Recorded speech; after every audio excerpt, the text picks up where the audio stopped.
Ayan, good morning mates, Snap Customs. Sana naman bagong umaga. Medyo tinanghali na tayo ngayon. Sobrang pagod kahapon. ECQ na naman po. Buti naman at kahit papano hindi na kailangan ng travel pass o ng quarantine pass para maka dito sa lalawigan ng Cavite. Unless na lang pupunta tayo sa Batangas o Manila. Doon medyo nagkakahigpitan sa ganon. So pwede pa rin tayong makapunta sa mga pupuntahan natin basta within Cavite po. Yun po, sa mga naniniwala na totoong COVID at sa mga hindi naniniwala sa COVID, sumunod na lang po tayo kasi wala rin naman tayong magagawa. Kung hindi ka naniniwala, labas ka ng labas, baka mahuli ka pa. Sinong magsasuffer? Ikaw din po. Kaya sumunod na lang po tayo at respeto na lang po sa bawat isa dahil marami na rin pong proof na totoo yan at marami na tayong mga kakilala na naapektuhan. At sa mga hindi naman naniniwala dahil hindi pa naapektuhan, wag naman sana na mangyari sa inyo yan. At totoo rin naman na nahihirapan tayo dahil nga dito sa quarantine na to, nala-lockdown tayo. Ganun po talaga wala tayong masisisi. Buong mundo po yan. So sa gutom natin at sa hirap sa natin ngayon, kailangan talaga doble sikap tayo, triple sikap tayo at sipag. At mahirap po, pero anyways hindi po yan ang topic natin ngayon. Basta mag-ingat na lang po tayong lahat at God bless po sa atin lahat. Makakayanan din natin to. Ang pag-uusapan po natin ngayon ay yung mga causes o dahilan ng rough idling at fluctuating RPM. So marami pong causes yan. Nandyan po yung electrical, fuel niya o sa hangin niya. Yan. So marami pong causes yan. Hindi po porkit na patino natin yung isang auto na ganun ang issue niya o ang simptomas niya. Halimbawa sa electrical, yun ang na-resolve natin at yun yung naging issue niya. Hindi po ibig sabihin sa isang auto ganun din. So hindi po ganun yun. Iba-iba po yan, kaya nga may troubleshooting na tinatawag. Kung may kulang pa man po ako, pwede nyo pong i-comment sa comment section para naman may ma-share kayo at maitulong to sa mga makakabasa at makakapanood. Kung sanay ka na po, magaling ka ng mekaniko o sanay ka na, matagal ka nang gumagawa at alam mo na to, hindi po para sa iyo to. Ito po sa mga nagdi-DIY. So ito po, dun muna tayo sa basic. I-categorize po natin sa dalawa yung mga causes niya, yung mga uunahin natin at saka yung mga pwede nating gawin na kahit wala tayong masyadong knowledge dito sa paggagawa ng sasakyan, pwede nating i-DIY. At saka yung sa isa, yung mga causes niya na medyo maselan at hindi natin basta-basta pwedeng i-DIY na wala tayong knowledge. Pero gagawin po natin din yon, igagawa din po ako ng video ng DIY guide sooner or later po, pero paisa-isa lang po kasi medyo maselan siya.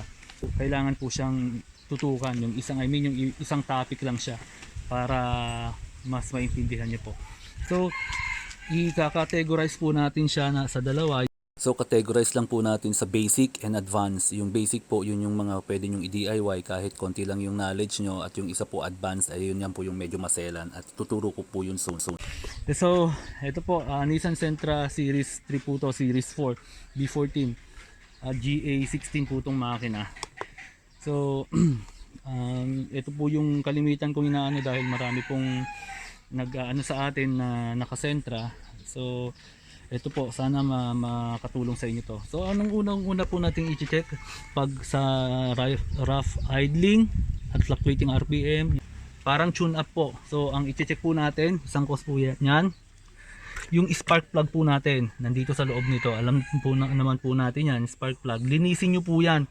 Check nyo po kung anong sunog nya, kung itim ba o puti o marami na siyang corrosion dun sa loob. Linisin nyo po yung spark plug. Ito po itsura nyan. Yan. Pwede rin palitan na po ng bago kung matagal na. Nasa Google naman po yung pagre-read nyan, babasa yung sunog nya.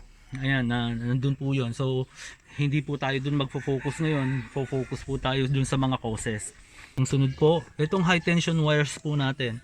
Yan, check nyo po yan. Check nyo po yan sa loob niya, yung mga wires niya. Kung may mga butas, punit, crack, o ngat-ngat ng daga, mga hiwa. Tapos yung corrosion dito. Yan, sa mga terminals niya. Diyan. So malaking bagay po yan. Kailangan po maayos yung high tension wire nyo. Daanan ng kuryente. I-visual check nyo po. Tignan nyo maigi. Kung meron na po siyang mga ganon, pwede nyo na pong palitan. Next po, itong fuel filter natin. Linisin nyo lang po to. Tanggalin nyo sa hose. Ayan. Tapos po, check natin kung madumi ba yung lalabas sa kanya na fuel. I-alog-alog po natin. Linisin natin. Pag madumi po yun, palitan nyo na po. Kung madumi po yung fuel filter niya, makikita nyo naman po kung lumang-luma na talaga natural na palitin na po yan. Pagka nakita nyo pa lang, itsura pa lang niya sa labas lumang-luma na, palitan nyo na po. Pero pag bago pa po at madumi yung gasolina niya, i-check nyo na po yung tangke ng gasolina ninyo. At baka napakarumi na po nun. At pabalik-balik lang po yun, kahit palitan nyo yung fuel filter, pabalik-balik lang po yung palya. At lagi kayong magpapalit ng fuel filter pagka madumi yung tangke. Next, ito pong air filter. Yan. Isang cost din po yan.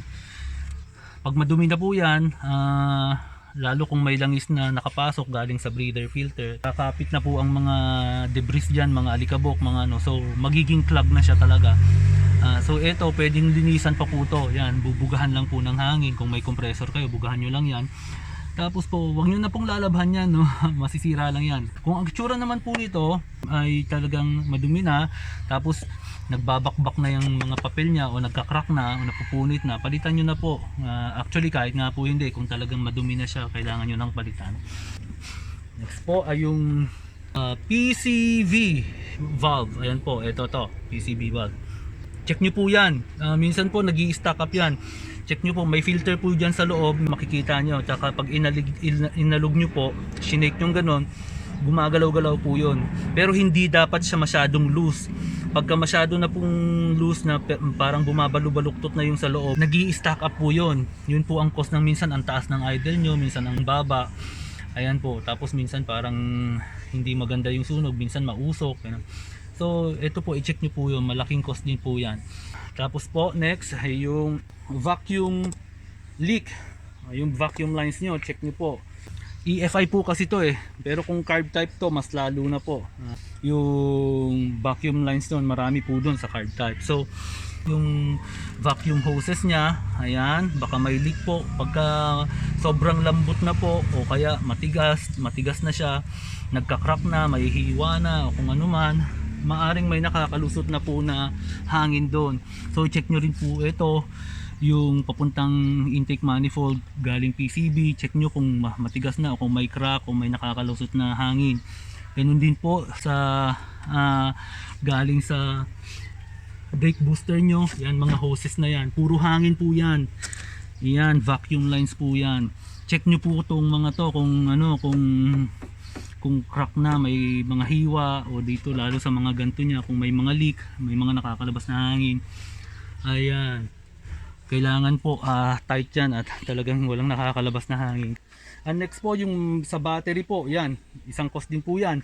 Kung mahina na po yung battery ninyo, minsan talaga parang ano siya, hirap siya. Pero i-check nyo po muna yung mga lines niya kung masikip. Lahat po kailangan po to, ito maluwag po to. Kailangan po lahat to ay masikip. Pag maluwag tong mga terminals, nag-overcharge at pwedeng ano ng sunog, tapos hard starting, yan, yung mga yan. So i-check nyo po yan. Ang isa naman po ay yung gas level, no? So check nyo lagi yung gas level ninyo. Kasi yung lalo ngayon yung mga fuel pump po ng sasakyan natin na Nissan Sentra, ito. O kahit hindi po Nissan Sentra, ito pong tinuturo ko sa inyo, hindi lang pang Nissan Sentra to pare-pareho naman po yan yung IACB, yung sa hangin, yung vacuum lines, yung spark plug, yung fuel filter, PCV valve, yung mga yan, pare-pareho naman po yan kahit anong sasakyan po. Ang ano lang po ay yung location, iba-ibang location po, iba-iba ang design, pero iisa lang po ang function ng mga yan. So yun po, kahit anong sasakyan po to, nagkataon lang na Sentra po yung malimit nating example. So yun po yung level ng gas nyo, huwag nyo masyadong pababain. Pag nakita nyo nang nasa unang line, palagyan nyo na po, kasi kalimitan ngayon yung lalo sa Sentra po, kung hindi po nyo alam yung filter ng fuel pump nya, halimbawa ito yung flooring ng gas tank ninyo, ang fuel pump po nakaganyan. Ayan, nakasabit na ganyan. May housing po yun sa loob. Ito yung fuel pump. Ngayon, nandito po yung filter niyan. Ito, nandito sa yung nasa hinliliit ko. Nandito po yung filter niyan. Yung iba po, teka lang ha, hanapan natin ng magandang angulo. Yan. So, nakaganyan po siya. Yung fuel pump. Andito po yung filter niya. Yung mga bago po ngayon, mga replacement, since mahirap nang maghanap ng original, nakaangat po yung filter niya. Yan, nakaganyan yung filter niya. Yan. So, ang masisipsip niya po, may plastic po yun dito eh. Ito yung filter. So, pagka below na po dyan yung ano nyo, kung konti na lang yung gas nyo, o sabihin natin nandito, hindi na niya ma-reach talaga. Kasi nga, yung sa filter niya, hindi na siya makasipsip. Minsan meron, minsan wala siyang nasisipsip. Kasi nga, nakaganon na yung filter. Hindi katulad po ng mga original. May ganun po yung filter nun, parang L ganun, tapos may pa ganun. Yan, so nandito yung filter niya sa ilalim, kaya nasisipsip niya kahit konti na lang yung ano. So kung ang gauge nyo po nasa unang line na o ano, tapos nagtataka kayo, parang rough idling, minsan pumapalya, yan, taas baba minor, i-check nyo na lang po maigi. Lalo na pag nagpark kayo, minsan tagilid, umiiba yung ano, nakaangat, nakatukod, yung mga ganyan. Check nyo po yung level ng gasolina nyo. Hanggat maaari po, wag nyo nang ipapababa sa unang line. Ayun po, para may masipsip po siya lagi. Ngayon po, ang pinakamaganda nga pong ina-advise ko lagi, i-full tank nyo na. So yun ang isipin nyo na ano. So kada gamit nyo, paggas ulit kayo, full tank ulit. Mas ano rin po yun kasi hindi pwersado ang fuel pump. Ayan po, ewan ko, pero totoo rin po na pagka ano, medyo talagang mas ano yung konsumo, mas less yung konsumo. So, malimit pong nangyayari din ngayon ay yung ewan ko ha, hindi ko alam sa mga gasolinahan, pero pag minsan meron kayong mga napapagasan na may halong tubig. Ayun, kung wala naman kayong ano, pinagdududahan, okay naman ang auto ninyo, okay ang spark plug, okay yung mga ano na bagong tune up naman, pero parang pumapalya siya o nag-ano siya, baka po yung pinagpagusolinahan nyo may halong tubig yung gasolina nila. So malaking factor din po yun, talagang magiging palyado ang sasakyan ninyo nun. So i-check nyo po, mahihiwalay naman po yung tubig niyan at saka yung gasolina. Ayan. So ang gasolina po malamig po yan. Ngayon pag hinawakan po natin at parang hindi ano yung ano niya, yung lamig niya, magduda na po kayo.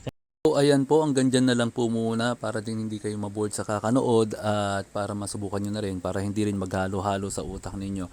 Pakiabangan na lang po yung part 2 para sa rough idling at sa fluctuating RPM.